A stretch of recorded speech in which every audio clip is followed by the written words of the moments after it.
a bit of a noisy one, I must say. The noisiest I've had so far, but it's nice to see a group of people that are clearly quite engaged. You seem to know each other from the past, and we're excited to get to know you a little bit more. So this is the Disruptors Club, of course, the community of the most disruptive startups from across Africa. And I'll let you introduce yourselves, your name, and what your organization is. Cool. What's up, everybody? My name is Benjamin. I'm from Nala. We do cross-border payments across Africa from the US, Europe, and the UK. And I came here because I heard Kigali has amazing food, so I came here to try the food. Hi, I'm Mwasi. I work for Ubongo, which is a Pan-African edutainment company. So we bring the fun to learning and teach kids to learn to love learning. So hi guys, this is Nael Hailemariam. I am Chapa's co-founder and CEO. Chapa is an online payment gateway that enables businesses to receive online payments from anyone and anywhere in the world. And it's my first time here in Kigali, so yay. Hi, good afternoon, everybody. My name is Amandine. I'm the Chief Operating Officer at Paystack. Paystack is a digital payments platform. We help merchants across the continent accept payments by card, bank transfer, mobile money, etc. Started in Nigeria, and today we're in Nigeria, Ghana, South Africa, and Kenya, and also piloting in a few others, including Rwanda. I came here for the camaraderie and to see my fellow disruptors, so looking forward to the conversation. Thank you. I'm Mark Straub. I'm the co-founder and CEO of Smile ID. Smile ID is the largest ID verification and KYC company in Africa. We've done over 100 million ID verifications.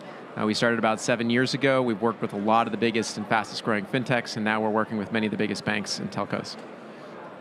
All right, it's lovely to meet you all. I must say I have enjoyed the camaraderie from the side. Mark, I'd like to start with you, and of course the topic we're looking at today is the slowdown in funding across the continent. From a Smile ID perspective, how have you experienced that, and what strategies have you used to navigate the slowdown? Yeah, it's a great question, and I think probably like many companies, last year in particular was a really challenging year. We work closely with companies who are acquiring new users. So if the acquisition of new users slows down, there's less IDs to be verified, obviously less growth for us. I think we did a couple of things last year to adjust. One was just a rationalization of the costs and of some of the different roles and functions that we had, and we got a lot more nimble, and we started using technology and using processes to just speed up decision-making, things that previously people were having to do. I think the other thing is that we've noticed that there are some sectors that are more immune to the ups and downs of the venture capital cycle. And these are sectors like banking, even sectors like insurance, and interestingly enough, sectors like cryptocurrency, where we have a number of clients too. So we've seen growth in those categories, and we're continuing to work deeply with those customers. And we're spending a lot more time working with larger enterprises that are not focused on this month's growth numbers, but really thinking about this year's objectives for their company. Thank you so much. Amandine, I'll come to you now. With Paystack's acquisition by Straub in 2020, tell us a little bit about how that strategic move impacted the company's trajectory and how it has impacted finance. Yeah, that's a great question, and I love telling this story. So yes, Paystack was acquired by Straub. We announced late 2020 and then closed the acquisition in early 2021. Straub was already our largest investor. They had led our Series A couple of years before.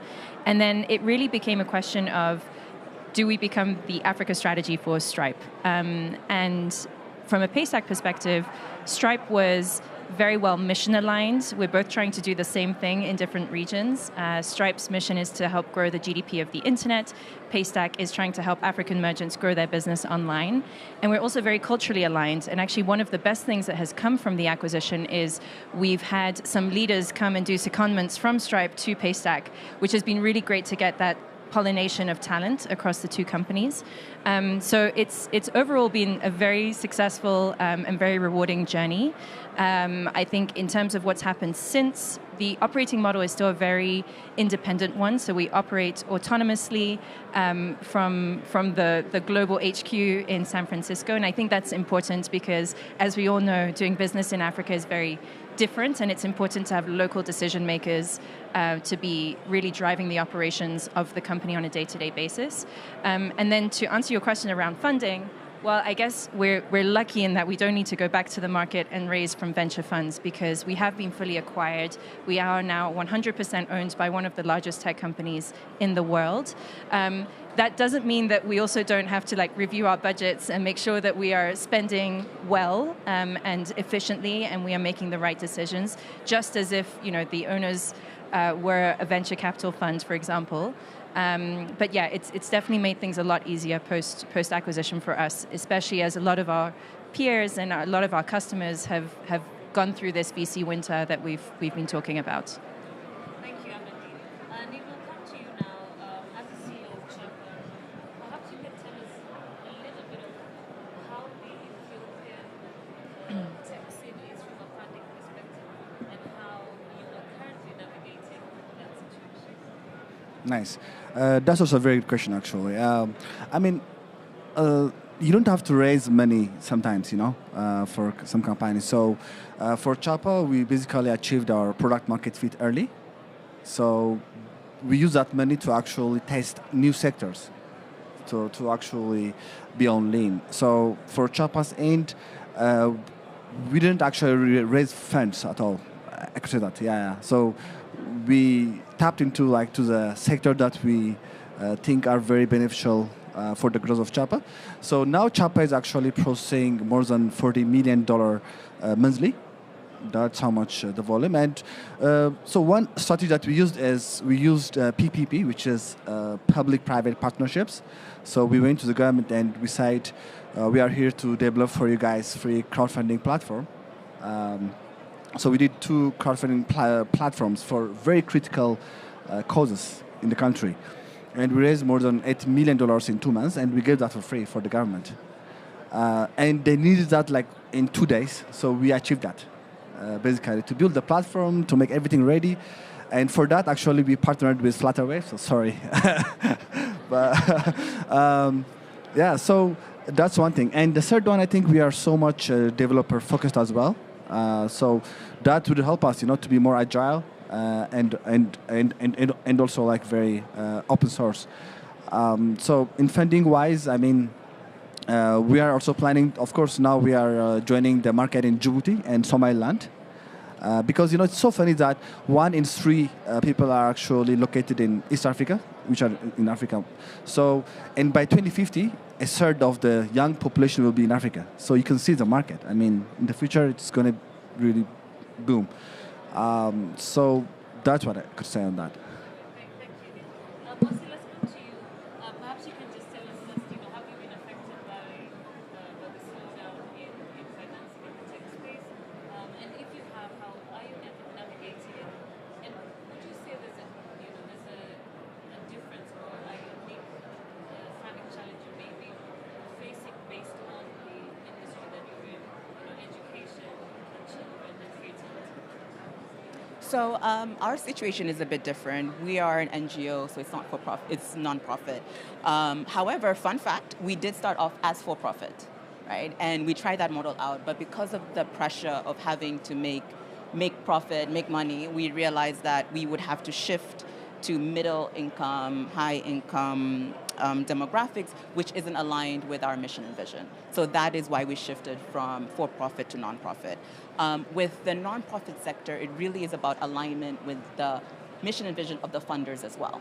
So with us, that is where we really focus our fundraising on. So we haven't been affected in the same way. And our advantage is that we're one of the few organizations in Africa that is actually able to have a scalable model around education. That said, the funders are really driven about data and research. So we always need to make sure that they see the value in what we're doing. And the biggest issue that we may face is that funders' priorities change, right? So funder might start off really invested in education, they're passionate, and then they come back and say, well, you know what, this year we want to do climate change.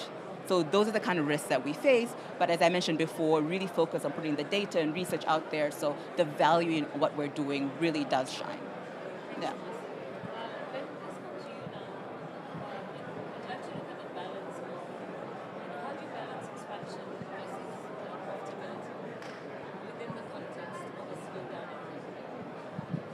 Get profitable.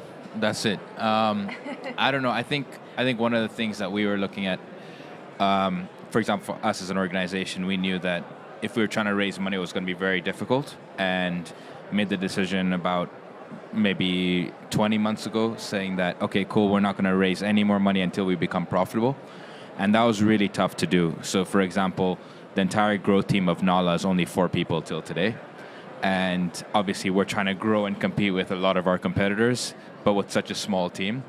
And we had to try to get there, and we had to become profitable. And so we had to obviously make some hard decisions on where we can expand to and where we can't expand to, and that was very difficult and challenging. And the issue of expansion, obviously, when you apply for a license in Africa, you have to wait for the central bank to approve it, which could take from 8 months to like 5 years for one country. And that's death in the entire startup. The startup might not even exist by the time you're getting your license. So, that's the fact. So I think those are the challenges, especially when you think about expansion. So we had other larger expansion plans, but we had to slow down on it until we became profitable. And then now, obviously, the conversation is very different with investors when you are profitable, right? And we became profitable 2 months ago, so in February. And that's been a big win for us as an organization. And so being able to build up from that has been really helpful, especially in this fundraising environment. That's awesome. Congrats, Benji. Yeah. Thank you. Congratulations. Thank you. Not all of us are retired like Amandine, but one day we'll be retired, Far from it. Far from it. Congratulations. Thank you. I think that's a great step. I guess we can look ahead now, and I'll ask a general question in the interest of time, so we can just go through it. Your expectations for the future from a funding perspective, as an organization and as an industry. Is there other sources of capital, African capital, so to speak, because a lot of it has been coming from outside the continent. So what are your thoughts around what the future holds for financing the tech space? Well, I have a quick example of this. Yesterday I was talking to a music artist in Africa, one of the biggest artists in Africa. And I was just telling them about tech and trying to get them to invest in tech and so on. And then his response was, Benji, you know what? If I invest in Nala, you need to give me 50% just by my brand of your business. My brand is worth 50% of your company. And so I listened to him, and, I think I understood his intention. His intention is like trying to invest, but I think what he's so used to was exposure to like maybe a company locally that might need him for some brand, promotion for a product for consumers or so on. And that's probably where a lot of his deals he's been seeing is like, okay, you're going to get like 10% of the company, you don't pay anything, and so on. This is actually a very popular singer from our country, so I'll leave it at that, our biggest singer. So I think that's been the challenge, right? So as you're trying to get more people involved in investing into technology businesses, in our case, people haven't been exposed to technology business before. They're used to, okay, I buy this physical building, I can see this building. I buy this property of land, I can see this property of land. Now you're telling them we are investing in software. They're like, what's that? Okay, so can I have your laptop and if anything goes bad? I'm like, okay, sure, So I think these are the sort of discussions that I would love to see at scale. Just quite frankly, the Africa CEO Forum is not a place for technology companies today. And that's my honest feedback. And I was telling one of the organizers that, I think it's going to change over the next, 2 to 10 years, where there's going to be a lot more tech being discussed, and we're not going to have enough people to fill this panel in a few years, because whether you like it or not, technology is going to be part of your business for all the large organizations sponsoring these events. So, I would like to see more organizations get involved in tech early on and also investing, because I think a lot of these large companies that are here should be investing and acquiring a lot of local companies in these markets. We can't wait for each company in Africa who was USVC back to go public on the New York Stock Exchange, but rather, how do we get them public on the maybe Nairobi Stock Exchange or local stock exchanges here, but also acquisitions happen locally. A lot of banks need services that many companies here provide. And I think I would like to see more banks acquiring tech companies locally in these markets and using their technology with some of their products and services because they have the balance sheets to be able to do so. I don't think it's a priority for them today. I am optimistic that there will be a growing number of philanthropic funds in Africa. I look forward to seeing that. And yeah, but for now, mainly we're seeing it's mainly not within Africa. And even in my previous life, when it was in the NGO space, I did see that the African investors were not really focused on investing in Africa and had more appetite, if they had money, to put it outside of Africa. And I don't know whether it was a sense of security. I don't know. I don't want to guess why that was. But I think one of the things that would be helpful for all of us is increased savviness and trust in the African businesses and the African organizations so we can increase funding in these sectors. Maybe Amandine will start donating, given she's retired, to the Yeah. so maybe You know, if I was retired, I wouldn't be here today. So one I would day, be on a beach somewhere. do giveaway Nigeria style. Yeah, I mean, they have said it all. So I believe, especially in Ethiopia, it's actually changing. And now companies actually are now coming. International companies are coming to invest in Ethiopia. And it's not really opened, actually, for the wallet, especially. It's called the PI, the Payment Instrument Issuers, like M-Pesa, is now in Ethiopia. And soon, I believe, this actually would follow for other sectors as well, especially on the gateway space. So, we see Paystack, Nara, in Ethiopia. So imagine this is like opening up 120, 30 million people market. So every year in Ethiopia, there is 1 million to 2 million new people who are connected to the internet. That's literally the population of Djibouti every year. So there is a big growth on that. And for startups, I believe bootstrapping and staying lean on expenses and operation are very, very crucial. We as Chapa, we have this saying that we actually follow in our company. It's part of our culture. So we build fast and basically we fail faster if it's must. And the reason for that is because, we don't fear failure, but we fear stagnation, which is very, very crucial. Thank you. Yeah, I'll just start by saying I'm still very, very bullish and very, very optimistic about tech in Africa. For the record, I think there's still so much to build, there's so much value to create. I don't think that is going to change anytime soon, and I think we need more startups on the continent. That said, I do think it's still going to be a tough, 1-2 couple of years probably, in terms of funding, and this isn't unique to Africa. This is actually something that has been seen across the world when it comes to venture funding. And so my advice to startups and also to ourselves as Paystack is to just be very efficient with expenses, as you were saying. I think it's super important to make sure that it's not growth at all costs, but it's actually sustainable growth. And that means looking at unit economics. It means localizing your expenses. And by the way, Paystack is not immune to this, even though we have gone through an exit. We aggregate other businesses, right? So when other startups struggle, we see it in our own numbers. And so we've also had to make some difficult decisions around our cost base and where we have exposure to hard currency costs versus local currency costs, particularly in an era where African currencies are devaluating so quickly. But I'm still overall bullish. I think maybe one other theme that we'll see is as the ecosystem matures, you'll see more investments from larger startups into younger startups. And I think that's also a really beautiful kind of full circle moment. I think that's probably the next phase of funding that we might see on the continent. Yeah. Yeah, I'll add maybe just a last thought here, and it's a little bit of a twist on the question. So I don't know when you're going to see substantial growth again in foreign direct investment in tech startups in Africa. I think you're right. It could be another 1 or 2 years before we get back to the previous high water mark. I almost don't think that's as important a mental model. I think everything that the other panelists have said about localization of costs and rationalization of costs and trying to focus on profitability and all that makes sense and will continue to make sense for a couple of years. One thing that's changing is that some of these platforms, particularly large language models, AI, is getting very cheap and very widely available.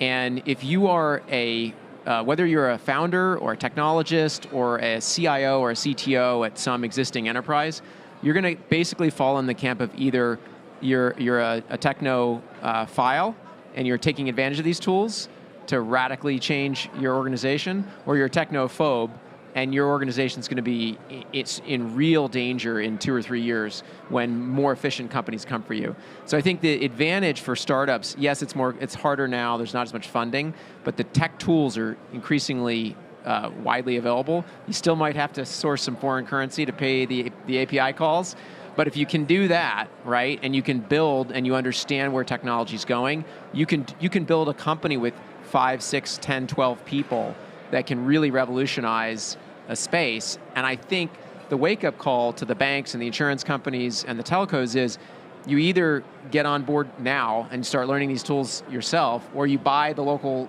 startups that have already learned this stuff and you get them into your company and get more efficient before the wave takes you over.